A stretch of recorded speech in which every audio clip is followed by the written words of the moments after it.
Hello, welcome back to the third part of Big Data Technologies of Module 3.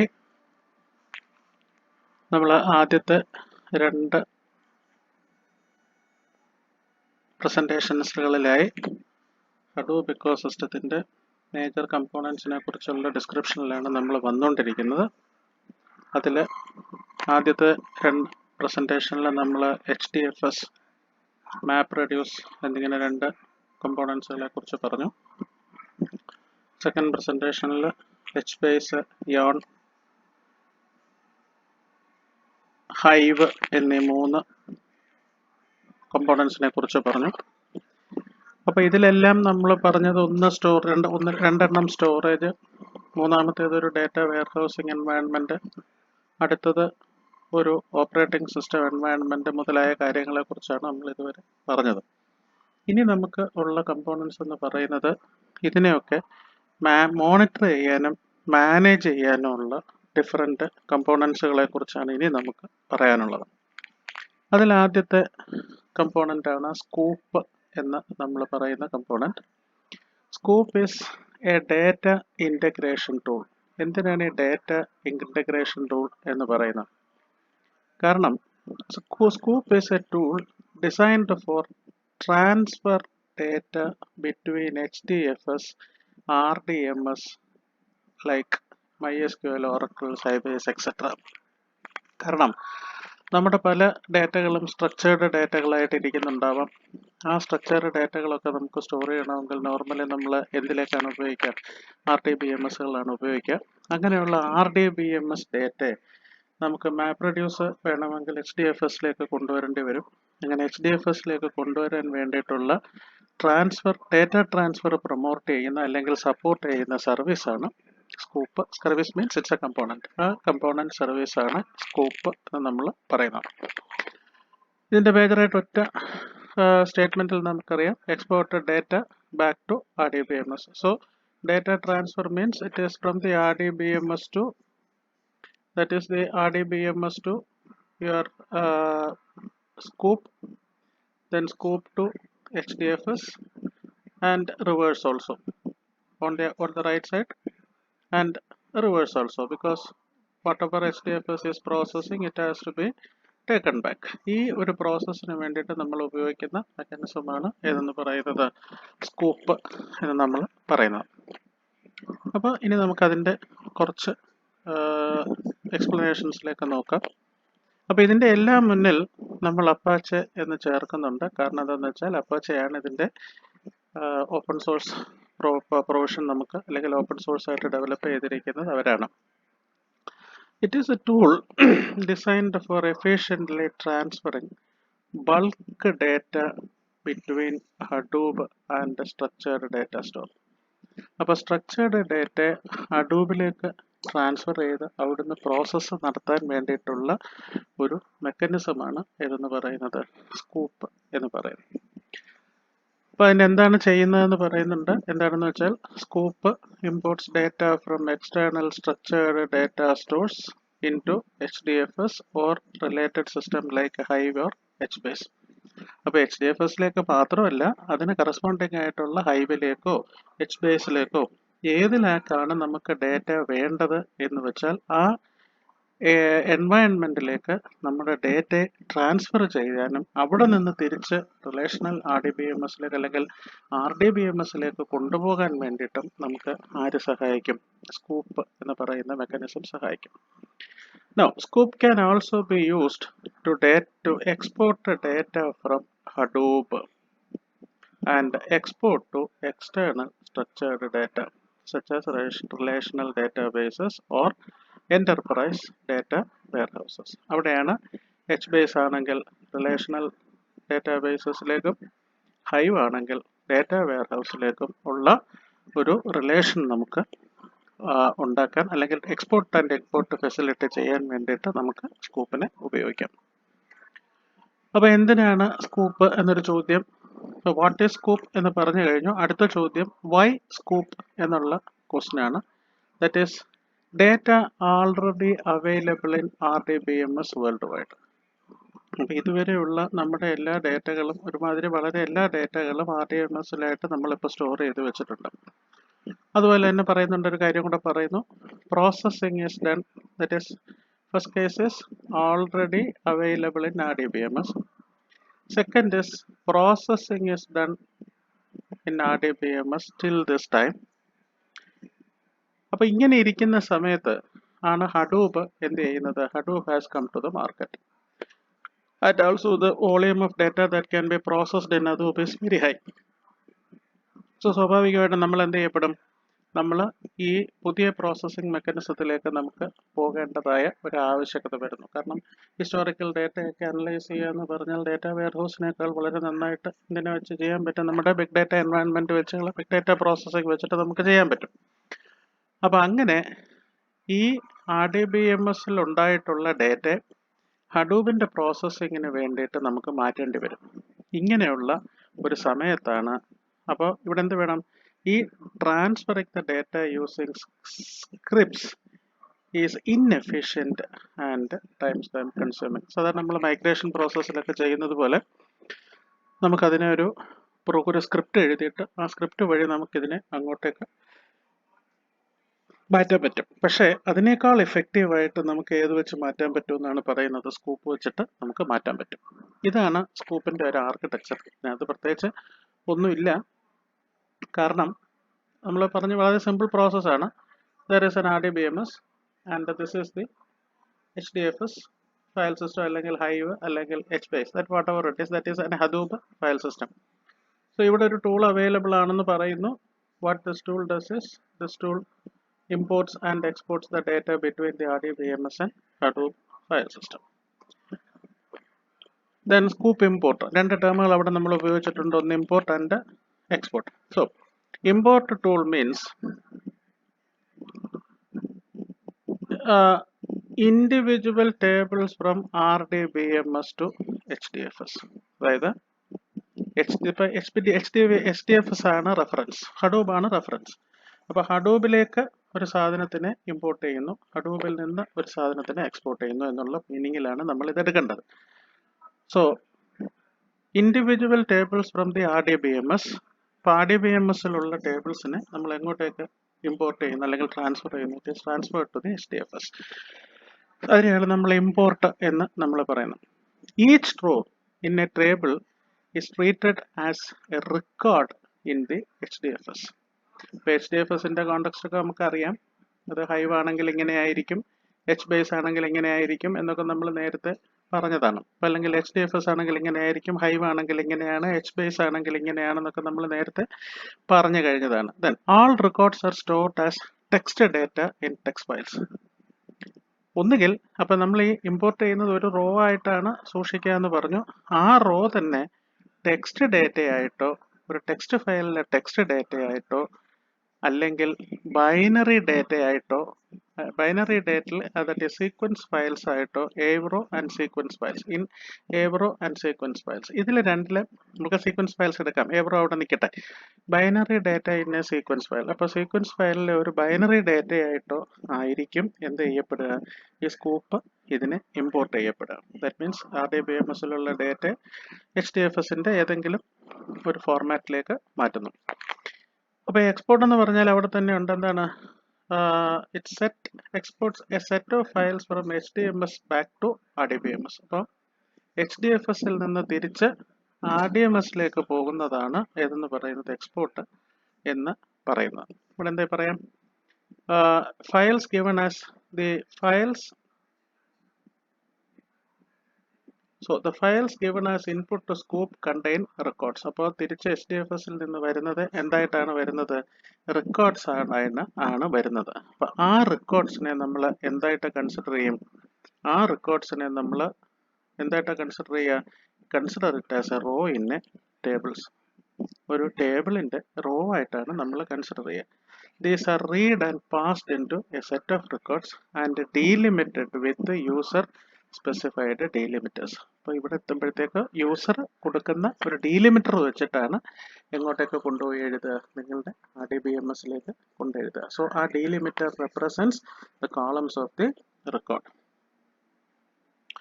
ഇതാണ് ചെയ്യുന്നത്. That is scoop options, MySQL connection, hive warehouse, HBase location, HDFs location etcetera. ഇതെല്ലാം scoop ടൂളിൽ work ചെയ്യുന്നതെല്ലാം map reduce functions ആണ്. ഓരോന്നിനും different types of map reduce functions ആണ് ഏതിനു വേണ്ടി ഉപയോഗിക്കുന്നത്, നമ്മുടെ സ്കൂപ്പിനെ എക്സിക്യൂട്ട് ചെയ്യാൻ വേണ്ടിയിട്ട് നമ്മൾ ഉപയോഗിക്കുന്നത്. കാരണം എല്ലാ ഫങ്ഷൻസും ഇവിടെ വർക്ക് ചെയ്യുന്നത് മാപ്പ് റെഡ്യൂസ് ഫങ്ഷനാലിറ്റി വെച്ചിട്ടാണ്.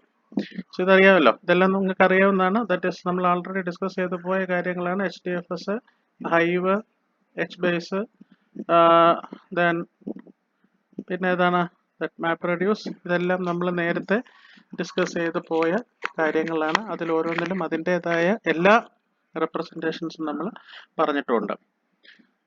ഇതാണ് ഇതിൻ്റെ ആർക്കിടെക്ചർ. ഇതിനകത്ത് പ്രത്യേകം കാരണം ഇത് എല്ലാം ഒന്ന് തന്നെയാണ്, വലിയ വ്യത്യാസങ്ങളൊന്നുമില്ല. കാരണം എന്താണെന്ന് വെച്ചാൽ ഒരു കമാൻഡ് വരുന്നു സ്കൂപ്പിലേക്ക്, ഒരു മാപ്പ് ടാസ്ക് ക്രിയേറ്റ് ചെയ്യുന്നു. നിങ്ങളുടെ ഡേറ്റ എവിടെയാണോ, ദിസ് ഈസ് ദി നിങ്ങൾ പറയുന്ന സ്ട്രക്ചേർഡ് ഡേറ്റ എന്ന് പറയുന്നത് ഇവിടെയാണ്. ഈ സ്ട്രക്ചേർഡ് ഡേറ്റ എന്ന് പറയുന്ന സംഗതി ഇവിടെ നിങ്ങൾക്ക് അവൈലബിൾ ആണ്. അപ്പോൾ ആ സ്ട്രക്ചേർഡ് ഡേറ്റയെ നമ്മൾ എടുക്കുന്നു. ആ സ്ട്രക്ചേർഡ് ഡേറ്റ മാപ്പ് റെഡ്യൂസ് വഴി കൺവേർട്ട് ചെയ്യുന്നു HBaseലേക്ക്. അതുപോലെ തന്നെ തിരിച്ചും നിങ്ങൾക്ക് ഡേറ്റ കൊണ്ടുപോകാൻ പറ്റും. അറിയാമല്ലോ, അതുകൊണ്ട് ഇതാണ് ഹഡൂപ്പിൻ്റെ എൻവയൺമെൻറ്റ്. ഇവിടെ ഒരു മാപ്പ് റെഡ്യൂസ് വർക്ക് ചെയ്യുന്നു, ഇവിടെ നിങ്ങളുടെ ഡേറ്റ സ്റ്റോർ വർക്ക് ചെയ്യുന്നു. ഇത്ര മാത്രമേ ഉള്ളൂ ഇതിനകത്തുള്ള ആർക്കിടെക്ചർ. ദെൻ നേരത്തെ പറഞ്ഞ അതേ കാര്യങ്ങൾ തന്നെ ഒരു കമാൻഡിലാക്കി, ഒരു സ്റ്റേറ്റ്മെൻറ്റിലാക്കിയിരിക്കുന്നു എന്നുള്ളതേ ഉള്ളൂ. Uses map reduce to import and export. അപ്പോൾ മാപ്പ് റെഡ്യൂസ് ഉപയോഗിക്കുന്നതുകൊണ്ട് we have parallel operations as well as fault tolerance. കാരണം ഇതിനിടയിലുള്ള ഏതെങ്കിലും ഒരു പ്രോസസ്സ് പോയാൽ കൂടി നമ്മൾ വിഷമിക്കേണ്ട കാര്യം വരുന്നില്ല.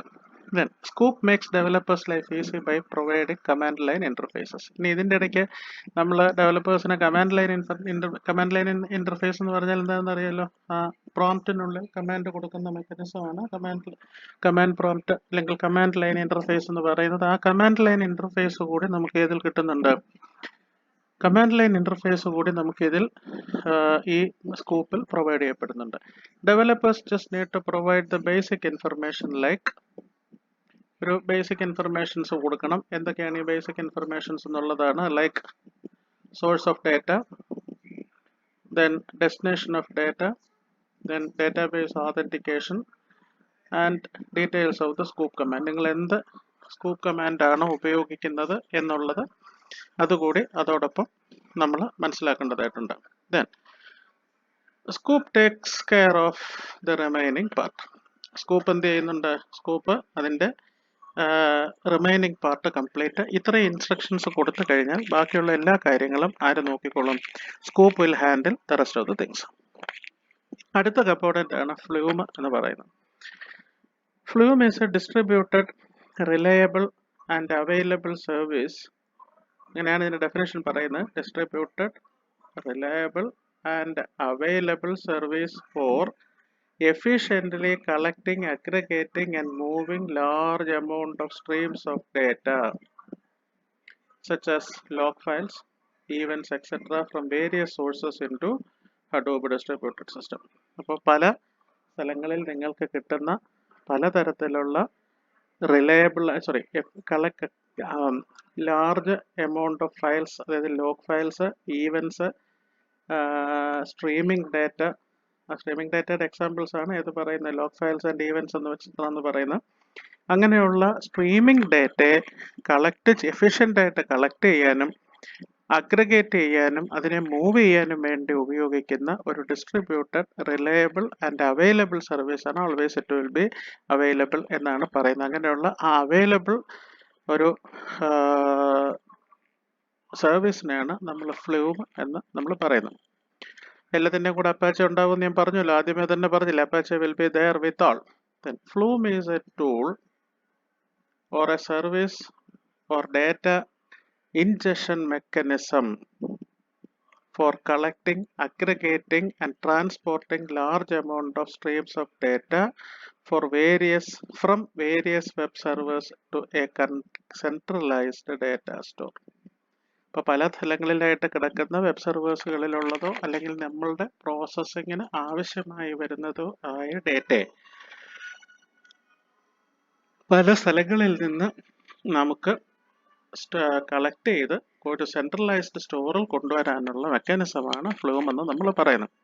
It's A highly reliable, distributed and configurable. ഇത് രണ്ടും നമ്മൾ ആദ്യം പറഞ്ഞതാണ്. റിലയബിൾ, ഡിസ്ട്രിബ്യൂട്ടഡ്, കാരണം ഫോൾട്ട് ടോളറൻസ് കൊടുക്കുന്നുണ്ട്, അതിൽ റിലയബിൾ ആണ്.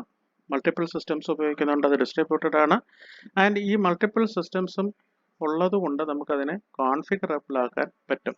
And that is parallelly principally designed to transfer streaming data from various sources to HDFS. അപ്പോൾ സ്ട്രീമിംഗ് ഡേറ്റയെ എന്ത് ചെയ്യാണ്? സ്ട്രീമിംഗ് ഡേറ്റയെ HDFSലേക്ക് കൊണ്ടുവരിക എന്നുള്ളതാണ് HDFSന്റെ പ്രധാന ഉദ്ദേശം. ഇതാണ് അപ്പാച്ചയുടെ ആർക്കിടെക്ചർ. എന്നിട്ട് ഇവിടെയാണ് ഡേറ്റ ജനറേറ്റ് ചെയ്യുന്നത്. ഞാൻ പറഞ്ഞ ലൈക്ക് വെബ് ലോഗ്സ്, അല്ലെങ്കിൽ ലോഗ് ഫയൽസ്, അല്ലെങ്കിൽ ഈവൻറ്റ് ഫയൽസ്, അങ്ങനെയുള്ള പല ഫയൽസുകൾ നമ്മൾ ഉപയോഗിക്കുന്നു. We have a data collector. ഈ ഡേറ്റ കളക്ടർ എന്ന് പറയുന്ന ആളിൻ്റെ ഇടയിൽ കുറേ ഏജൻറ്റ്സ് അവൈലബിൾ ആണ്. കാരണം ഇതിനെ തരംതിരിച്ച് നമുക്ക് എടുത്തുകൊണ്ട് വരണമല്ലോ. അപ്പോൾ അങ്ങനെ തരംതിരിച്ചെടുത്തുകൊണ്ട് വരാൻ വേണ്ടിയിട്ടുള്ള ഡിഫറെൻറ്റ് ടൈപ്സ് ഓഫ് ഏജൻറ്റ്സ് ഉണ്ട്. അപ്പോൾ ഈ കളക്ടർ കളക്ട് ചെയ്ത് കഴിഞ്ഞാൽ and that collected data will be gone into a centralised store. ഇതാണ് ഫ്ലൂമിൻ്റെ ഒരു ആർക്കിടെക്ചർ. ഇത് കുറച്ചുകൂടെ എന്താ പറയുക, ഒരു പിക്ചറൈസ്ഡ് റെപ്രസെൻറ്റേഷനിലേക്ക് നമ്മൾ കൊണ്ടുവരുന്നു. പിക്ചറൈസ്ഡ് ഇൻ ദ സെൻസ് കുറച്ചുകൂടെ ഒരു ഇംപ്രസീവ് ആയിട്ടുള്ള ഒരു സ്ട്രക്ചർ എന്ന് മാത്രം, ഒരു ഫിഗർ എന്നുള്ളത് മാത്രമേ ഉള്ളൂ. The basic idea is what we have told in the previous slide. ഇതിൽ ഞാൻ പ്രത്യേകിച്ചൊന്നും വരയ്ക്കുന്നില്ല, വരയ്ക്കാൻ പ്രത്യേകിച്ചൊന്നും ഇല്ല. കാരണം എന്താണെന്ന് വെച്ചാൽ here data generators are there, then you have a data collector is there. ഇവിടെ ഒരു കളക്ടർ ഉണ്ട്. അപ്പോൾ ഈ കളക്ടർ ഇതെല്ലാം ഇത്രയും എന്താണ്, ദിസ് ഈസ് ഇത് ഫ്ലൂമിൻ്റെ പ്രോസസ്സാണ്. അവിടുന്ന് it goes into the data store, centralised data store like HDFS or HBase. ഇനി എന്താണ് ഡേറ്റ ജനറേറ്റേഴ്സ്, എന്താണ് ഡേറ്റ കളക്ടർ എന്ന് നമുക്കൊന്ന് നോക്കാം. പ്രത്യേകിച്ചൊന്നും നോക്കാനില്ല, കാരണം whatever you are putting into the web or into the computer is called data. ഇപ്പോൾ ഡേറ്റ ജനറേറ്റർ എന്ന് പറയുന്നത് ഇവിടെ സിമ്പിളായിട്ട് പറഞ്ഞിരിക്കുന്നത് സോഷ്യൽ നെറ്റ്വർക്കിംഗ് മെക്കാനിസമാണ്. Like Facebook, Twitter, that generate which data collected by individual flume agents running on them. അപ്പോൾ ഇവർ ഓരോരുത്തരും അവരുടെ ആ എൻവയൺമെൻറ്റിൽ വർക്ക് ചെയ്യുന്ന ഫ്ലൂം ഏജൻറ്റിനെ വെച്ചിട്ട് എന്ത് ചെയ്യുന്നു, ഇതിൽ നിന്നുള്ള ഡേറ്റകൾ കളക്ട് ചെയ്യുന്നു. Thereafter, a data collector, which is also an agent, collects the data from the agents. അപ്പോൾ ഈ ഏജൻസിൽ നിന്നുള്ള ഡേറ്റയാണ് ഈ ഏജൻസിലേക്ക് എത്തുക, which is aggregated and pushed into a centralised store. ഒന്നുകിൽ HDFS അല്ലെങ്കിൽ HBase മുതലായ ഒരു സെൻട്രലൈസ്ഡ് സ്റ്റോറിലേക്ക് അതിനെ കൊണ്ടുപോയി ഇടുന്നു. ഒരു ഇവന്റ് ഉണ്ടാവുമല്ലോ, ഒരു ഫ്ലൂം ഇവന്റ്. കാരണം ഒരു ഏജന്റ് ഉണ്ടാവണം. അപ്പോൾ ആ ഏജന്റിനുള്ളിൽ ഡിഫറെൻറ്റ് ടൈപ്സ് ഓഫ് ഈവൻറ്റ്സ് ഉണ്ടാവണം. And event is the basic unit of data transported inside event. അപ്പോൾ ഇപ്പോൾ സിമ്പിളായിട്ട് പറഞ്ഞാൽ എന്താണ്, ഒരു വെബ് ലോഗ് എടുത്തുകൊണ്ട് വരുന്നു. ആ വെബ് ലോഗിനെ ഫ്ലൂമിൻ്റെ ഉള്ളിലേക്ക് ട്രാൻസ്ഫർ ചെയ്യപ്പെടുമ്പോൾ ഉണ്ടാകുന്ന യൂണിറ്റ് ഓഫ് ഡേറ്റ ട്രാൻസ്പോർട്ടഡ്, എത്ര യൂണിറ്റ് ഡേറ്റ ട്രാൻസ്പോർട്ട് ചെയ്തു എന്നുള്ളതാണ് ഒരു ഇവന്റ് എന്ന് പറയുന്നത്. It contains a payload of byte array that to be transported from the source to the transmission accompanied by the optional headers. അപ്പോൾ ഇത് തന്നെ നമുക്ക് സാധാരണ പറയത്തില്ല, ഇപ്പം നെറ്റ്വർക്കിൽ ഒരു മെസ്സേജ് പോകുന്നു. ആ മെസ്സേജ് പോകുമ്പോൾ ആ മെസ്സേജിനകത്തൊരു ഹെഡർ ഉണ്ടാവും. ആ header will define the starting address of the data. അപ്പോൾ അതിൽ എത്ര ബൈറ്റ് ഡേറ്റയാണ് പോകുന്നത് എന്നൊക്കെ നമ്മൾ ഏതിൽ പറയാറുണ്ട്, നെറ്റ്വർക്കിൻ്റെ മെസ്സേജിൽ പറയാറുണ്ട്. അതേ നെറ്റ്വർക്ക് മെസ്സേജിങ് സിസ്റ്റം തന്നെയാണ്, അതുപോലൊരു മെസ്സേജിങ് സിസ്റ്റം തന്നെയാണ് ആരും ഉപയോഗിക്കുന്നത്, ഫ്ലൂം ഏജൻറ്റും ഇവൻറ്റും ഉപയോഗിക്കുന്നത്. അതിൽ രണ്ട് കാര്യങ്ങളുണ്ട്. ഒന്ന്, ദർ ഈസ് ആൻ ഹെഡർ. ഈ ഹെഡർ എന്ന് പറയുന്നത് ഈ what is the Flume agent, അതെന്തൊക്കെയാണ് കണ്ടെയ്ൻ ചെയ്യുന്നത്. പേലോഡ് മീൻസ് ആ എത്ര ബൈറ്റാണ് ഇതിനകത്ത് പോകുന്നത് എന്ന് പറയുന്നതാണ് ഇവന്റ് എന്ന് നമ്മൾ പറയുന്നത്. ബൈറ്റ് പേലോഡ് എന്ന് നമ്മൾ പറയുന്നു. Then it's an independent process. In ഒരു ജാവ എൻവയൺമെൻറ്റിൽ ഇറ്റ്സ് ആൻ ഇൻഡിപെൻഡൻറ്റ് പ്രോസസ്. ഇതൊരു ഏജന്റ് എന്ന് പറയുന്നത് ഒരു ഇൻഡിപെൻഡൻറ്റ് പ്രോസസ്സാണ്. ഇറ്റ് റിസീവ്സ് ഡേറ്റ അപ്പോൾ ആ റിസീവ് ചെയ്യുന്ന ഡേറ്റയും നമുക്ക് എന്ത് വിളിക്കാം? We can call it as agents, events. So events എന്ന് വിളിക്കാം. From clients or other agents and forward to the next designation that is sink agent. അതായത് നമ്മൾ രണ്ട് കാര്യങ്ങളെക്കുറിച്ച് നമ്മൾ പറഞ്ഞിരുന്നു. ഒന്ന് ഏതാണ്? ഒരു ജനറേറ്ററിൽ നിന്ന് ഒരു ഏജന്റ് വഴി കളക്ട് ചെയ്യുന്നു. അതായത് ഒരു ജനറേറ്ററും ഒരു കളക്ടറും നമുക്കുണ്ട്. ഇതിനിടയിലെല്ലാം ഏജന്റും ഉണ്ടെന്ന് പറഞ്ഞു. Collector will collect and put it into an agent and this agent will collect. ഇങ്ങനെയല്ലേ പറഞ്ഞേ? അപ്പൊ ഇതിന്റെ ഇടയിൽ നമുക്ക് ഈ ഇവിടെ ഒരു ഏജന്റ് ഉണ്ട്, ഇവിടെ ഒരു കളക്ട് ചെയ്യാൻ ഒരു ഏജന്റ് ഉണ്ടാവും. ദെൻ അതിനെ ഇവിടുന്ന് എന്താണ് ഇവിടുന്ന് ജനറേറ്ററിൽ നിന്ന് ക്യാപ്ചർ ചെയ്യാൻ ഒരു സാധനമുണ്ട്, അതിനെ കളക്ട് ചെയ്യാൻ ഒരു ഏജന്റ് ഉണ്ട്. അത് കഴിഞ്ഞ് അത് എവിടേക്ക് പോകും? That will go into the store. ഇതാണ് പ്രോസസ്സ് നടക്കുക. So data collector Flume may be even have more than one agent. ഒരു ഏജന്റിൽ കൂടുതൽ അതിനുണ്ടാവാം. കാരണം എന്താണെന്ന് വെച്ചാൽ it consisting of different processes. അപ്പോൾ പലതരത്തിലുള്ള ഡേറ്റ ട്രാൻസ്ഫറുകൾ നമുക്ക് ആവശ്യമായിട്ട് വരും. അങ്ങനെ വരുന്ന ഒരു അവസരത്തിൽ നിങ്ങൾക്ക് എന്ത് വേണം? നമുക്ക് ഒന്നിൽ കൂടുതൽ ഏജന്റുകളെ നമുക്ക് ആവശ്യമായിട്ട് വരും. ഡേറ്റ കളക്ടർ എന്ന് പറയുന്നത് which is also an agent which collects the data from the agents which is aggregated and pushed into a general centralized store such as SDFS or HBase. ഇവിടെ ഒരു വ്യത്യാസമുണ്ട്. എന്താണെന്ന് പറഞ്ഞാൽ ഇവിടുന്ന് എല്ലാം കൂടി ഈ ജനറേറ്ററിൽ നിന്ന് ഏജൻസ് കളക്ട് ചെയ്യുന്ന ഡേറ്റ എല്ലാം കൂടി അഗ്രഗേറ്റ് ചെയ്തിട്ടാണ് എങ്ങോട്ടേക്ക് പുഷ് ചെയ്യപ്പെടുക. സോ ഇവിടുന്ന് കുറേ സാധനങ്ങളെ ഇങ്ങനെ കളക്ട് ചെയ്തിട്ട് അവിടെ നിന്നാണ് എങ്ങോട്ടേക്ക് പുഷ് ചെയ്യപ്പെടുക? സെൻട്രലൈസ്ഡ് സ്റ്റോറിലേക്ക് പുഷ് ചെയ്യപ്പെടുക. ഇതാണ് ഫ്ലൂം ഏജൻസ് എന്ന് പറയുന്നത്. ഒന്ന് ജനറേറ്ററും രണ്ടാമത് ഡേറ്റ കളക്ടറും. ഈ ജനറേറ്റർ എന്ന് പറയുന്നത് എനി ഔട്ട്സൈഡ് സോഴ്സ് ആണ്, എനി എക്സ്റ്റേണൽ സോഴ്സ്. അത് ഫ്ലൂമിനുള്ളിൽ വരുന്ന സാധനമല്ല, ജനറേറ്റ് ചെയ്യുന്നത് വേറെ പലയിടത്താണ്. Then using Apache Flume. അപ്പോൾ ഇവിടെ ചോദിച്ചത് അടുത്തത് അഡ്വാൻറ്റേജസ് ഓഫ് ഫ്ലൂം ആണ്. Using Apache Flume we can store the data into any of the centralised stores. പല സ്ഥലങ്ങളിൽ ജനറേറ്റ് ചെയ്യപ്പെടുന്ന ഡേറ്റയെ നമുക്ക് എന്ത് ചെയ്യാൻ പറ്റും? നമുക്ക് എങ്ങോട്ടേക്ക് കൊണ്ടുവരാൻ പറ്റും? നമുക്ക് നമ്മുടെ സെൻട്രൽ സ്റ്റോറിലേക്ക് അതിനെ കൊണ്ടുവരാൻ പറ്റും. Then the rate of incoming data exceeds the rate at which data can be written into the destination. അപ്പോൾ ഇവിടെ പറയുന്നത് rate of incoming data and capacity to write in the destination. ഇപ്പോൾ ഒരുപാട് data അവിടുന്ന് വരുന്നുണ്ട്, അതിനെ complete എവിടെ എഴുതാൻ പറ്റുന്നില്ല? നിങ്ങളുടെ ഡെസ്റ്റിനേഷനിൽ എഴുതാൻ പറ്റുന്നില്ല എന്നുണ്ടെങ്കിൽ exceeds the rate at which the data can be written into the destination, then Flume acts as a mediator between. ഈ ഒരു മീഡിയേറ്റർ ആയിട്ട് ഇത് വർക്ക് ചെയ്യും. എന്തിനു between the data producers and the centralised store. Centralised സ്റ്റോറിനും ജനറേറ്റർക്കും, അതായത് agent collect ചെയ്ത് കൊടുക്കുന്ന ഡേറ്റ കളക്ടർ അല്ലേ, ആ ഡേറ്റ കളക്ടർക്കും ഇടയിലായിട്ട് ഒരു എന്തായി വർക്ക് ചെയ്യും? ഒരു മീഡിയേറ്റർ ആയിട്ട് വർക്ക് ചെയ്യും. And study of flow of data between them. നമ്മുടെ ക്യാഷ് ചെയ്യുന്ന പോലുള്ള ഒരു പരിപാടിയാണ്. അങ്ങനെ കംപ്ലീറ്റ് ആയിട്ട് ഇങ്ങനെ ആവശ്യത്തിനനുസരിച്ച് ഏതിൻ്റെയാണ് ഡെസ്റ്റിനേഷൻ്റെ സ്പീഡ് അനുസരിച്ചുള്ള ഡേറ്റ അങ്ങനെ കൊടുത്തുകൊണ്ടേയിരിക്കും. Then Flume provides the feature of contextual routing. എന്താണ് ഈ കോണ്ടെക്സ്ച്വൽ റൂട്ടിംഗ് എന്ന് പറയുന്നത്? ജനറൽ ടേമിൽ ആ കോണ്ടെക്സ്റ്റ് അനുസരിച്ച് മാത്രം ഓരോ സാധനങ്ങളെ ഓരോരുത്തരത്തേക്ക് റൂട്ട് ചെയ്യും. കാരണം ഡേറ്റ ഗ്യാദർ ചെയ്യേണ്ട സമയത്താണെങ്കിൽ ഡേറ്റ ഗ്യാദറിങ് ഏജന്റിനെ റൂട്ടിലേക്ക് റൂട്ട് ചെയ്യും. ഇനി അതുപോലെ തന്നെ വരുന്ന ഡേറ്റയുടെ സ്ട്രക്ചർ അനുസരിച്ച് ഒന്ന് HDFSലേക്കോ അല്ലെങ്കിൽ ഹൈവിലേക്കോ അതല്ലെങ്കിൽ HBaseലേക്കോ റൂട്ട് ചെയ്യപ്പെടും. Then Flume is reliable, fault tolerant, scalable, manageable and customisable. കാരണം നമ്മൾ പലതരത്തിലുള്ള ഏജൻസിനെ നമ്മൾ ആഡ് ചെയ്യാണ്. ഈ പ്രോസസ്സുകൾ വരുന്നത് കൊണ്ട് നമുക്ക് എന്ത് ചെയ്യാൻ പറ്റും? നമുക്ക് ഈ പറയുന്ന എല്ലാ ഫെസിലിറ്റീസും, അത് ഹഡൂപ്പിൻ്റെ മൊത്തത്തിലുള്ള ഫീച്ചർ കൂടിയാണ് ഏതെന്ന് പറയുന്നത്. Reliability, fault tolerance, scalability, manageability, customisability, availability എന്നൊക്കെ പറയുന്നതെല്ലാം മൊത്തത്തിൽ ഏതിൻ്റെ തന്നെ ഒരു ഫീച്ചറാണ്. മൊത്തത്തിൽ ഹഡൂപ്പിൻ ഇക്കോസിസ്റ്റത്തിൻ്റെ ഒരു ഫീച്ചർ കൂടിയാണ്. Then using Flume we can get the data from multiple servers immediately into Hadoop. അത് നേരത്തെ പറഞ്ഞതാണ്. മൾട്ടിപ്പിൾ അത് ആ പിക്ചറിൽ അതിൻ്റെ ആർക്കിടെക്ചർ കാണിച്ചെടുത്ത് തന്നെ പറഞ്ഞിട്ടുണ്ട് എന്താണ്, പല സ്ഥലത്തു നിന്നുള്ള ഡേറ്റയെ നമുക്ക് എവിടെയൊക്കെ കൊണ്ടുവരാൻ പറ്റുമെന്ന് പറഞ്ഞിട്ടുണ്ട്. നമ്മുടെ സിസ്റ്റത്തിലേക്ക് അല്ലെങ്കിൽ നമ്മളുടെ സെൻട്രലൈസ്ഡ് സ്റ്റോറിലേക്ക് കൊണ്ടുവരാൻ പറ്റും എന്ന് നമ്മൾ പറഞ്ഞിട്ടുണ്ട്.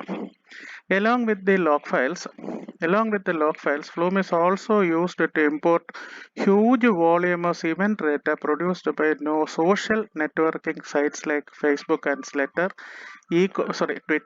e-commerce websites like Amazon and Flipkart. ഇവരുടെയൊക്കെ ആമസോൺ, ഫ്ലിപ്കാർട്ട് മുതലായ ഇ-കോമേഴ്സ് സൈറ്റുകൾ, പിന്നെ social networking sites like Facebook, Twitter മുതലായ സ്ഥലങ്ങളിൽ നിന്നൊക്കെയുള്ള അല്ലെങ്കിൽ മുതലായ സോഷ്യൽ നെറ്റ്വർക്കിംഗ് സൈറ്റ്സിൽ നിന്നൊക്കെയുള്ള ഡേറ്റയെ നമുക്ക് എങ്ങോട്ടേക്ക് കൊണ്ടുവരാൻ പറ്റും? നമുക്ക് നമ്മളുടെ HDFSലേക്ക് കൊണ്ടുവരാൻ വേണ്ടിയിട്ട് ഏതിനെ ഉപയോഗിക്കാൻ പറ്റും? നമുക്ക് ഈ ഫ്ലൂമിനെ ഉപയോഗിക്കാൻ പറ്റും. Then last is Flumes support a large set of sources and destination file types. അപ്പോൾ ഇപ്പുറത്ത് നമ്മൾ പറയുന്നു ഫ്ലൂം ഉപയോഗിക്കുന്നു നമ്മൾ പറയുന്നുണ്ടെങ്കിലും ഫ്ലൂമിൽ HDFSഉം HBaseഉം ഹൈവുമാണ് നമുക്ക് ഡെസ്റ്റിനേഷനിൽ ഉപയോഗിക്കാൻ പറ്റുന്നത് എന്ന് പറയുന്നതെങ്കിലും അതിൽ കൂടുതൽ കാര്യങ്ങൾ നമുക്ക് അതിലേക്ക് ഉപയോഗിക്കാൻ പറ്റും. കാരണം അത് വേറെ പലതരത്തിലുള്ള ടൈപ്പ് ഓഫ് ഡെസ്റ്റിനേഷൻസ് ഉണ്ടാവും. അങ്ങനെയുള്ള ടൈപ്പ് ഓഫ് ഡെസ്റ്റിനേഷൻസിനെ കൂടി നമുക്ക് ഏതിൽ ഉൾപ്പെടുത്താൻ പറ്റുമെന്നാണ് നമുക്ക് ഫ്ലൂമിൻ്റെ ഫീച്ചറിൽ ഉൾപ്പെടുത്താൻ പറ്റുമെന്നാണ് പറയപ്പെടുന്നത്.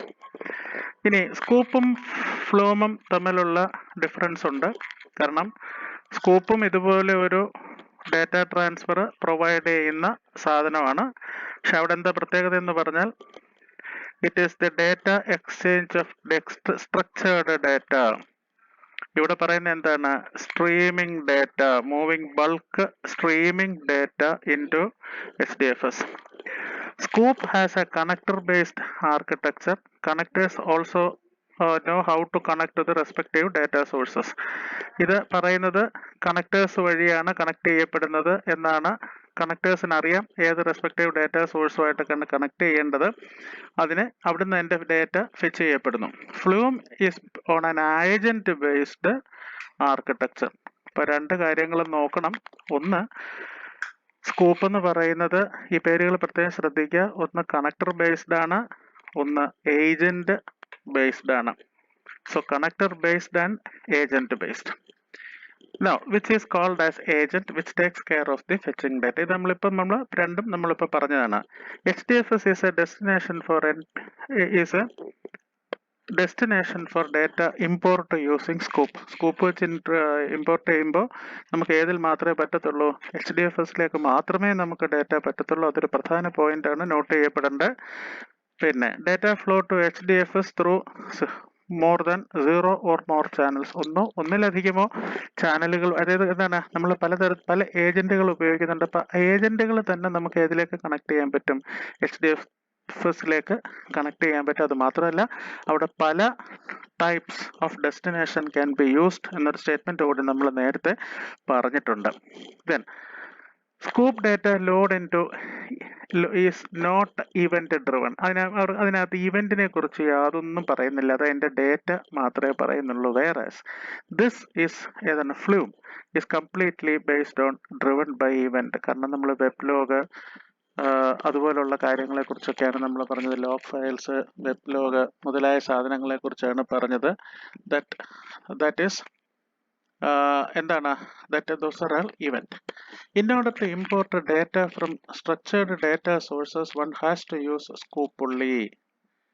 അതേസമയം മറ്റുള്ള ഈ അൺസ്ട്രക്ചേർഡിലാണെങ്കിൽ ലൈക്ക് ഏതാണ്, ട്വിറ്റർ, ഫേസ്ബുക്ക് മുതലായ സാധനങ്ങളിലേക്കാണ് നമുക്ക് ഉപയോഗിക്കേണ്ടതെങ്കിൽ on Twitter or log files, web server etcetera ആണെങ്കിൽ നമ്മൾ ഏത് ഉപയോഗിക്കണം?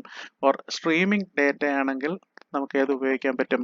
നമുക്ക് ഫ്ലൂമിനെ ഉപയോഗിക്കാൻ പറ്റും. ഇതാണ് difference between Sqoop and Flume. ഇനി അടുത്ത ഒരു കമ്പോണന്റ് കൂടി നമുക്കുണ്ട്. That is called Oozie. Oozie is the scheduler system to run and manage Hadoop jobs in a distributed environment. Distributed environmental ഉള്ള റൺ ചെയ്യപ്പെടുന്ന ജോബ്സിനെ ഷെഡ്യൂൾ ചെയ്യാൻ വേണ്ടിയിട്ടുള്ളതാണ് ഏതെന്ന് പറയുന്നത്. ഇതുപോലെ തന്നെ ആരും ഷെഡ്യൂൾ ചെയ്യപ്പെടുന്നുണ്ട്?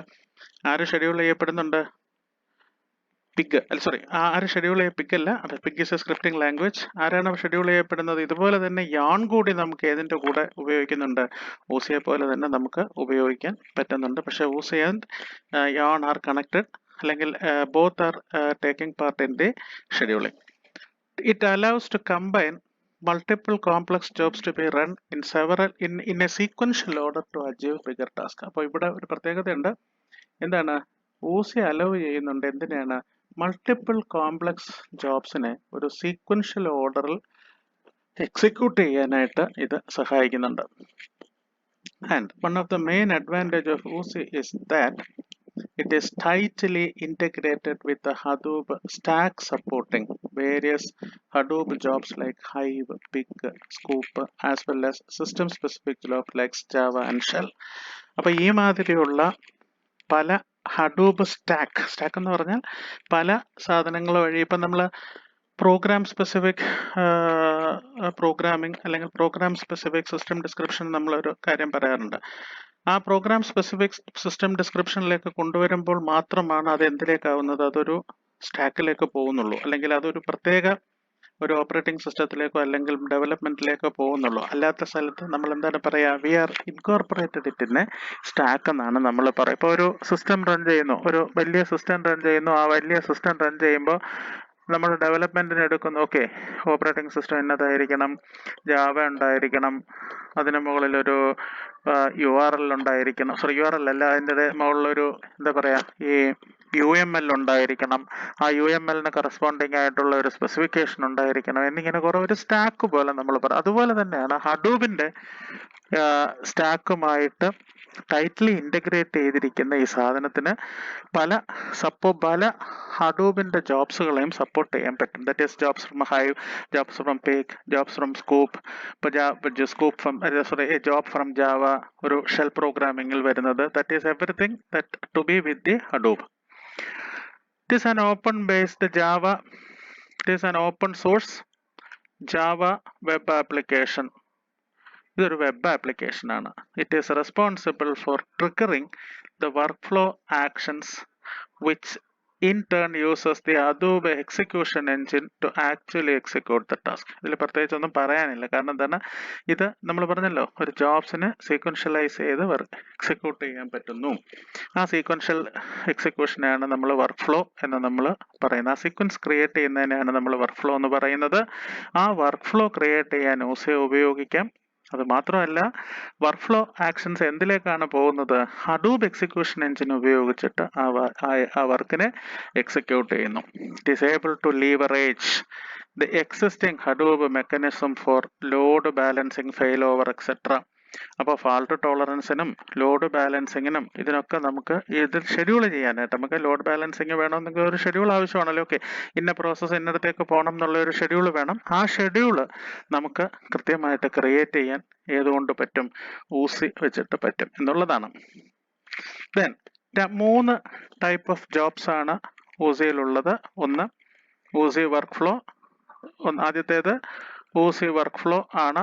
Workflow means sequencing of jobs. These are presented as a directed acyclic graphs to specify the sequence of actions to be executed. ഇനി ഞാൻ ഡയറക്റ്റഡ് അസൈക്ലിക് ഗ്രാഫിനെ കുറിച്ചൊന്നും ഞാൻ പറയാൻ പോകുന്നില്ല. That is it uses a graph representation അല്ലെങ്കിൽ graph methodology to sequence the actions to be executed. രണ്ടാമത്തതാണ് Oozie coordinator job എന്ന് പറയുന്നത്. This consisting of workflow jobs triggered by the time and data availability. ഡേറ്റയുടെ അവൈലബിലിറ്റിയും ടൈമും നോക്കിയിട്ട് ജോബുകളെ coordinate ചെയ്യുന്നതാണ് ഊസി കോർഡിനേറ്റർ എന്ന് പറയുന്നത്. ദെൻ മൂന്നാമത്തെ സാധനമാണ് Oozie bundle. This can be referred to as the package of multiple coordinator and work flows. കുറേ ഏറെ വർക്ക് ഫ്ലോസ്, കുറേയേറെ കോർഡിനേറ്റേഴ്സിനെയും കൂടെ ഒന്നിച്ച് ചേർത്തുകൊണ്ടുള്ള ഒരു ബണ്ടിലിനെയാണ് അല്ലെങ്കിൽ ഒരു പാക്കേജിനെയാണ് നമ്മൾ ഊസി ബണ്ടിൽ എന്ന് വിളിക്കുന്നത്. അപ്പോൾ അതിനർത്ഥം എന്താണ്? അവിടെ കുറേയേറെ കോർഡിനേറ്റേഴ്സ് ഉണ്ടാവും, കുറേയേറെ വർക്ക് ഫ്ലോ ജോബ്സും ഉണ്ടാവും. അടുത്തതാണ്, അപ്പോൾ ഇതിനകത്തൊരു കാര്യം നമ്മൾ പറഞ്ഞു. ഇവിടെ നമ്മൾ ബാക്കിലേക്ക് ഒന്ന് പോവാണ് ഒരു സെക്കൻഡ്. ഇവിടെ നമ്മൾ പറഞ്ഞു എന്താണ്, ഇവിടെ ഒരു വർക്ക് ഫ്ലോ ജോബ്സ് ഉണ്ട്, കോർഡിനേറ്റർ ജോബ്സ് ഉണ്ട്, ആൻഡ് ബണ്ടിൽ ജോബ്സ് ഉണ്ട്. ഇതിൽ ഒരു എഞ്ചിൻ ഉണ്ടാവും എന്ന് പറഞ്ഞു. ഇവിടെ നമ്മൾ നോക്കാം. ഇവിടെ ഒരു എഞ്ചിൻ ഇതിന് മുന്നിലത്തെ സ്ലൈഡിലാണെന്ന് തോന്നുന്നു. നമ്മളൊരു എഞ്ചിനെ കുറിച്ച് പറഞ്ഞു, ഹഡൂബ് എഞ്ചിനെ കുറിച്ച് പറഞ്ഞു. അതിന് പകരം നമുക്കിവിടെ ഒരു ഊസി ഒരു എഞ്ചിൻ ഉണ്ട്, Uzi engine. That is actually that schedules the processes. അപ്പൊ ഇതിനുള്ളിൽ രണ്ട് പാർട്ടുകളാണുള്ളത്. രണ്ട് പാർട്ടാണ് ഊസി എഞ്ചിന് നമുക്ക് പറയാൻ പറ്റുക. ഒന്ന് വർക്ക് ഫ്ലോ എഞ്ചിനും രണ്ടാമത്തേത് കോർഡിനേറ്റർ എഞ്ചിനും. എന്താണ് ഈ വർക്ക് ഫ്ലോ എഞ്ചിന്റെ റെസ്പോൺസിബിലിറ്റി എന്ന് പറഞ്ഞാൽ? It is to store and run the work flows composed of Hadoop jobs. അപ്പൊ ഹഡൂബ് ജോബ്സ് കമ്പോസ് ചെയ്തിരിക്കുന്ന അല്ലെങ്കിൽ ഹഡൂബ് ജോബ്സ് കമ്പോസ് ചെയ്ത ഒരു വർക്ക് ഫ്ലോ, അതിനെ സ്റ്റോർ ചെയ്യാനും റൺ ചെയ്യാനും വേണ്ടിയുള്ള ഒരു എൻവയൺമെന്റ് ആണ് അല്ലെങ്കിൽ ഒരു പാർട്ടാണ് വർക്ക് ഫ്ലോ എഞ്ചിൻ എന്ന് പറയുന്നത്. ഈ കോർഡിനേറ്റർ എഞ്ചിൻ എന്ന് പറഞ്ഞാലോ, അപ്പോൾ it runs work flow jobs based on pre defined schedules and availability of data. അപ്പൊ ഇവിടെ ജോബ് എന്ത് ചെയ്യുന്നുണ്ട്? ഇവിടെ ജോബ് ഷെഡ്യൂൾ ചെയ്യുന്നുണ്ട്. ഏത് ഭാഗത്ത്? ഇവിടെ ജോബ് ഷെഡ്യൂൾ ചെയ്യുന്നു.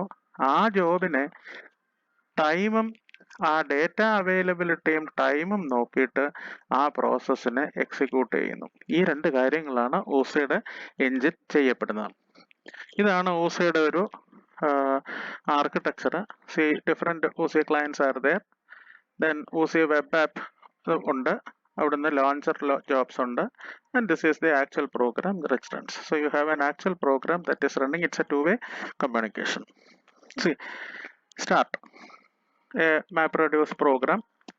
അപ്പോൾ ഇവിടെ എന്താണ്? നോട്ടിഫൈ ക്ലയന്റ് എറർ എന്തെങ്കിലും ഉണ്ടെങ്കിൽ അത് ആരെ അറിയിക്കുക? അപ്പോൾ ഈ പ്രോഗ്രാമിൽ എററുകൾ എന്തെങ്കിലും ഉണ്ടെങ്കിൽ അത് ക്ലയന്റിനെ അറിയിക്കുക. And kill the unsuccessful termination. അതല്ല, ഈ പ്രോഗ്രാം സക്സസ്ഫുൾ ആയിട്ട് റൺ ചെയ്തിട്ടുണ്ടെങ്കിൽ എന്ത് ചെയ്യണം? That also should be informed to the arena. That also should be informed to the access and end the successful completion. Either way, you will terminate the process. Oozie is very much flexible as well. ഇത് നമ്മുടെ ഇതിൻ്റെ ഒരു property തന്നെയാണ്. ഇത് ഹഡൂബിൻ്റെ ഒരു property തന്നെയാണ്. One can easily start, stop, suspend and return jobs. Oozie makes it very easy to return failed work flow fail ആയിട്ടുള്ള work flows തിരിച്ചു കൊണ്ടുവരാനും ഇത് നമ്മളെ സഹായിക്കും. ഇനി ലാസ്റ്റ് കമ്പോണന്റ് ആണ് സൂക്കീപ്പർ. ഇത് ഞാൻ ഇനി പറയത്തില്ല, കാരണം എന്താണെന്ന് വെച്ചാൽ ഇത് നമ്മൾ നേരത്തെ എവിടെ പറഞ്ഞതാണ്. നമ്മൾ സൂക്കീപ്പർ എന്ന് പറയുന്ന കണ്ടന്റ് നമ്മൾ ഹൈവിന് മുമ്പ് പറഞ്ഞതാണ്. Then ZooKeeper is a centralised service for maintaining configuration, naming, providing and distributed synchronisation etcetera group. And ഇത് ആൻഡ് ആണ്. ഇത് ആൻഡ് എന്ന് പറയുന്ന സിമ്പിൾ ആണ്, അവിടെ ഒരു തെറ്റ് പറ്റിയിട്ടുണ്ട്. ആൻഡ് ഗ്രൂപ്പ് സർവീസസ്, പലതരത്തിലുള്ള ഗ്രൂപ്പ് സർവീസുകൾ പ്രൊവൈഡ് ചെയ്യാൻ വേണ്ടിയിട്ടുള്ള ഒരു സപ്പോർട്ട് സർവീസ് ആണ് സൂക്കീപ്പർ എന്ന് പറയുന്നത്.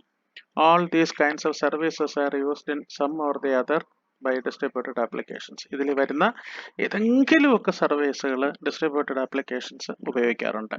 Okay. Then it's a distributed coordination service to manage large set of host. ഒരുപാട് സർവേഴ്സിനെ നമുക്ക് ഒന്നിച്ച് മാനേജ് ചെയ്യാൻ വേണ്ടിയിട്ടുള്ള ഒരു മെക്കാനിസമാണ് ഏതെന്ന് പറയുന്നത് സൂക്കീപ്പർ എന്ന് പറയും. That is, coordinating and managing a service in the distributed environment is a complicated process. അപ്പോൾ ഈ ഡിസ്ട്രിബ്യൂട്ടഡ് എൻവയൺമെന്റിൽ സർവീസുകളെ കോർഡിനേറ്റ് ചെയ്യുക എന്ന് പറയുന്നത് ഒരു കോംപ്ലിക്കേറ്റഡ് പ്രോസസ്സാണ്. ആ കോംപ്ലിക്കേറ്റഡ് പ്രോസസ്സിനെ വളരെ ഈസി ആയിട്ട് ആര് മാനേജ് ചെയ്ത് തരും? ഈ സൂക്കീപ്പർ മാനേജ് ചെയ്ത് തരും. So ZooKeeper solves this issues with simple architecture and API. ചെറിയ ആർക്കിടെക്ചറും APIയും വെച്ചിട്ട് ഇത് സോൾവ് ചെയ്ത് തരും. Then what ZooKeeper is? It is an open, ഇതൊരു 3 മാർക്കിൻ്റെ ചോദ്യത്തിന് നമുക്ക് എഴുതാൻ പറ്റുന്ന സാധനമാണ്. An open source high performance coordination service for distributed applications. Accesses common services in simple interfaces for naming, configuration management, locks and synchronization and group services. ഇത്രയാണ് ഇതിൻ്റെ components. ഇതിൻ്റെ features: naming service, identifying the nodes in a cluster by name. It's similar to DNS but not for nodes but for nodes. ഇവിടെ DNS എന്ന് പറയുന്നത് എന്താണ്? Surveyors ആണ്. configuration management, latest and up-to-date configuration information system for joining node, then cluster management നിങ്ങളുടെ കയ്യിലുള്ള ക്ലസ്റ്ററിൻ്റെ സ്റ്റാറ്റസുകൾ, then leader election, enabled a node as a leader for coordination purpose. കുറേ നോഡുകളുള്ളപ്പോൾ ഏതെങ്കിലും ഒരു നോഡിനെ വെച്ചിട്ട് നമുക്കതിനെ കംപ്ലീറ്റ് ആയിട്ട് കോർഡിനേറ്റ് ചെയ്യണം. അപ്പോൾ അതിനുള്ള leader, that is locking and synchronization service, locking the data while modifying it. ഒരു ലോക്ക് ഡേറ്റ മോഡിഫൈ ചെയ്യുന്ന സമയത്ത് ലോക്കിംഗ് സിസ്റ്റം ഇംപ്ലിമെൻറ്റ് ചെയ്യണം. അപ്പോൾ ആ ലോക്കിംഗ് സിസ്റ്റം ഇംപ്ലിമെൻറ്റ് ചെയ്യാനും it helps us in automatic fail recovery while connecting to other distributed applications. മറ്റുള്ള distributed ആപ്ലിക്കേഷൻസിലേക്ക് connect ചെയ്യുമ്പോൾ ഉണ്ടാകാവുന്ന ഫെയിലുവേഴ്സ് റിക്കവറിക്ക് നമുക്ക് ഇതിനെ യൂസ് ചെയ്യാൻ പറ്റും. Highly reliable data registry, availability of data even one or more few nodes are down. നമ്മുടെ ഷാർട്ടിങ് ആൻഡ് റിപ്ലിക്കേഷൻ എന്ന് പറയുന്ന പ്രോസസ്സിനെ വളരെ എഫിഷ്യൻ്റ് ആയിട്ട് ഇംപ്ലിമെൻ്റ് ചെയ്യാൻ നമ്മളെ ഇത് സഹായിക്കും. ഇതാണ് മേജർ Zookeeper services. ഇതൊക്കെയാണ്. It's replicated over A set of machines. All machines store a copy of the data in memory. ഞാൻ പ്രത്യേകിച്ച് ഇനി പറയേണ്ട കാര്യമില്ലല്ലോ. A leader is selected on service startup. Clients only connect to a single Zookeeper server and maintains a TCP connection. That is, client can read from any Zookeeper server, writes go through the leader. So ഇതാണ് ഒരു Zookeeper സർവീസിൻ്റെ execution process. How a Zookeeper works എന്ന് ചോദിച്ചാൽ ഈ Zookeeper ഇങ്ങനെയാണ് work ചെയ്യുന്നത് എന്ന് നമുക്ക്, അതായത് ഒരു Zookeeper സർവീസിൻ്റെ ശരിയായിട്ടുള്ള ഓപ്പറേഷൻ എങ്ങനെയാണ് എന്ന് ചോദിച്ചാൽ നമുക്ക് എഴുതാൻ പറ്റുന്നത് ഈ സ്ലൈഡാണ്. ഈ സ്ലൈഡിൽ ഈ കാര്യങ്ങൾ എഴുതിയാൽ മതിയാവും. ദെൻ ഇതാണ് Zookeeperൻ്റെ ആർക്കിടെക്ചർ. ഒന്നും പറയാനൊക്കത്തില്ല, കാരണം Zookeeperൽ പ്രത്യേകിച്ച് ഒരു ആർക്കിടെക്ചർ പറയാനില്ല. കാരണം എന്താണെന്ന് വെച്ചാൽ it's A map reduce and HDFS. ഇതിനെ രണ്ടിനെയും കൂടെ ഒന്ന് കമ്പൈൻ ചെയ്യാനുള്ള, അതായത് ആ വർക്കുകളെ ഒന്ന് കോർഡിനേറ്റ് ചെയ്യാനുള്ള ഒരു സർവീസ് മാത്രമാണത്. ദെൻ ഇതിനകത്ത് ആർക്കിടെക്ചറൽ കമ്പോണൻസ് ആയിട്ടുള്ളത് രണ്ട് കാര്യങ്ങളാണ്. ഒന്ന് ക്ലയൻറ്റും ഒന്ന് സെർവറും. One of the nodes in the ഒരു ക്ലയൻറ്റ് എന്ന് പറഞ്ഞാൽ നിങ്ങളുടെ ഒരു ഡിസ്ട്രിബ്യൂട്ടഡ് എൻവയൺമെൻറ്റിലുള്ള ഏതെങ്കിലും ഒരു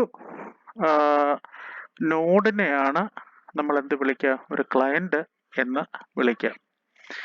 ദെൻ ഇവിടെ നമ്മളിത് നേരത്തെ ഇത്രയും കാര്യങ്ങൾ നമ്മൾ നേരത്തെ പറഞ്ഞു കഴിഞ്ഞതാണ്. കാരണം എന്താണെന്ന് വെച്ചാൽ ഇതിൽ കുറേ കാര്യങ്ങൾ നേരത്തെ പറഞ്ഞതാണ്. അതായത് ഏതെങ്കിലും ഒരു സെർവർ ഫെയിലായാൽ നമ്മുടെ നോഡിലുള്ള ഒരു നോഡിനെ തന്നെ നമ്മൾ എന്താക്കി മാറ്റുന്നു, ഒരു സെർവറാക്കി മാറ്റുന്നു എന്നൊക്കെയുള്ള കുറേ കൺസെപ്റ്റുകൾ നമ്മൾ പറഞ്ഞിരുന്നു. സെർവർ എന്ന് പറഞ്ഞാൽ one of the nodes in our Zookeeper ensembles provides all services to the clients. ഈ എല്ലാ ക്ലയൻറ്റുകൾക്കും സർവീസ് പ്രൊവൈഡ് ചെയ്യാൻ പറ്റുന്ന ഒരു നോഡ്, ഒരു Zookeeper നോഡിനെയാണ് നമ്മൾ എന്ത് വിളിക്കുക, we call it as A server എന്ന് നമ്മൾ വിളിക്കുന്നു. ദെൻ എൻസെമ്പിൾ എന്ന് പറഞ്ഞാൽ നേരത്തെ പല സ്ഥലത്ത് ഉപയോഗിച്ചിട്ടുള്ളതാണ്. അപ്പോൾ ഇത് നോക്കുക, ഒന്ന് ക്ലയൻറ്റ്, രണ്ടാമത്തേത് സെർവർ, മൂന്നാമത്തേത് എൻസെമ്പിൾ ആണ്. Ensemble means it is A group of Zookeeper servers. The minimum number of nodes should be 3. ഒരു ഗ്രൂപ്പ് Zookeeper സെർവേഴ്സിനെയാണ്, ഗ്രൂപ്പ് ഓഫ് Zookeeper സെർവേഴ്സിനെയാണ് നമ്മൾ എന്ത് വിളിക്കുന്നത്, ഒരു എൻസെമ്പിൾ എന്ന് വിളിക്കുന്നത്. മിനിമം എത്ര നോഡ് ഉണ്ടായിരിക്കണം, മിനിമം 3 നോഡ് ഉണ്ടായിരിക്കണം. Then next is the leader. എന്താണ് ലീഡറുടെ പ്രത്യേകത? Server, it is A server node which performs automatic recovery if one of the connected node failed. ഏതെങ്കിലും ഒരു നോഡ് ഫെയിൽ ചെയ്താൽ അതിനെ ഒരു എന്താക്കി മാറ്റും, അതിനെ ഒരു റിക്കവറി പോയിന്റ് ആക്കി മാറ്റും. കാരണം റിക്കവറി ഇൻ ദ സെൻസ് ആ സിസ്റ്റത്തെ ശരിയാക്കുക എന്നുള്ളതല്ല, ആ സിസ്റ്റത്തിലുള്ള ഡേറ്റയെ മറ്റൊരിടത്തു നിന്ന് ആക്സസ് ചെയ്യാനുള്ള ഒരു പ്രൊവിഷൻ കൊടുക്കുന്നു. അതാണ് ലീഡർ എന്ന് പറയുന്നത്. Then it's A follower, server node which follows the leader instruction. അപ്പോൾ ആ ലീഡറുടെ ഇൻസ്ട്രക്ഷൻസിനെ ഫോളോ ചെയ്യുന്ന സെർവർ നോഡിനെയാണ് നമ്മൾ എന്ത് വിളിക്കുന്നത്, ഫോളോവർ എന്ന് വിളിക്കുന്നത്. സോ നമ്മുടെ പ്രധാനപ്പെട്ട ആർക്കിടെക്ചർ കമ്പോണൻസ് ഓഫ് Oozie ഏതൊക്കെയാണെന്ന് ചോദിച്ചാൽ ക്ലയൻറ്റ്, Zookeeper ഏതൊക്കെയാണെന്ന് ചോദിച്ചാൽ client, server, ensemble, leader, follower. അങ്ങനെ ഈ മോഡ്യൂൾ ഇവിടെ അവസാനിക്കുകയാണ്. This is the complete content of third module. 3 പ്രസൻറ്റേഷൻസുകളിലായിട്ട് അത് നിങ്ങൾക്ക് തന്നിട്ടുണ്ട്. Almost everything is explained in that. ഇത് കഴിഞ്ഞിട്ട് ഇതൊന്ന് കാണുക. കണ്ടതിന് ശേഷം ഞാൻ ഒരു ടെസ്റ്റ് നടത്തുന്നുണ്ട്. ആ ടെസ്റ്റ് ഒരു 1 hour അല്ലെങ്കിൽ ഒരു 40 minutes ടെസ്റ്റ് ആയിരിക്കും നടത്തുന്നത്. അത് നന്നായിട്ട് എഴുതാൻ ശ്രമിക്കുക. So read it well and study it well. See that video and then we will go for the next unit, that is unit 4. I will upload it in the future. Thank you.